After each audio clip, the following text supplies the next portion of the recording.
भगवान श्री कृष्ण ने जब मोहिनी रूप धारण किया तो उनके सौंदर्य पर 33 करोड़ देवता मोहित हो गए। सभी देवताओं ने मन में यही कामना हुई कि ऐसी सुंदरी उनकी पत्नी बन जाए, परंतु केवल एक देवता ऐसे थे जिनके मन में मोहिनी के प्रति इस तरह का भाव नहीं आया। वे थे सूर्यदेव। सूर्यदेव ने मोहिनी रूप को देखकर मन ही मन कहा, यदि ये मेरी पुत्री बन जाए तो मेरा जीवन धन्य हो जाए। सूर्यदेव की इस भावना को समझकर भगवान श्री कृष्ण ने उनकी ओर कटाक्ष किया और संकेत किया कि उनकी इच्छा पूर्ण होगी। समय बीतने के बाद सूर्यदेव ब्रजभूमि में वृषभानु महाराज के रूप में अवतरित हुए। वृषभानु जी ने तपस्या की और ब्रह्मा जी से प्रार्थना की कि उन्हें ठाकुर जी की पुत्री के रूप में प्राप्ति हो। ब्रह्मा जी ने उनकी प्रार्थना को श्री हरि तक पहुंचाया। ठाकुर जी ने विचार किया कि वे नंद यशोदा और देवकी वासुदेव के यहाँ पुत्र के रूप में जन्म लेने वाले हैं, लेकिन प्रेम की स्थापना के लिए एक विशेष अवतार लेना होगा। ठाकुर जी ने अपने रूप को दर्पण में देखा और उस दर्पण में उन्हें ऐसा रूप दिखाई दिया जो स्वयं ठाकुर जी को भी मोहित कर गया। यह रूप ठाकुर जी का ही स्त्री रूप था।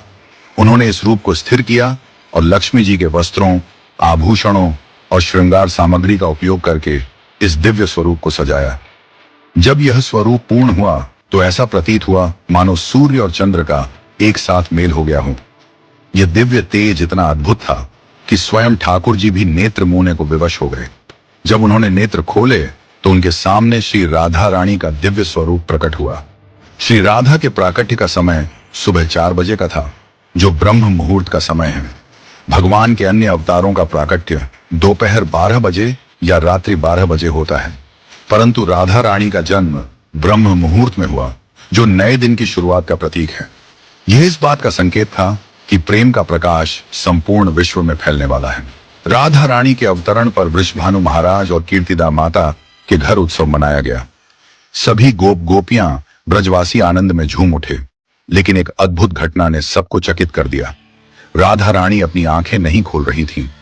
वृषभानु महाराज और माता कीर्तिदा इस बात को लेकर चिंतित हो गए।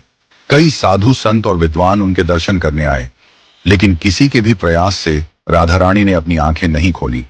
तभी देवताओं के आग्रह पर नारद मुनि वहां आए। उन्होंने राधा रानी के पास बैठकर उनकी स्तुति की।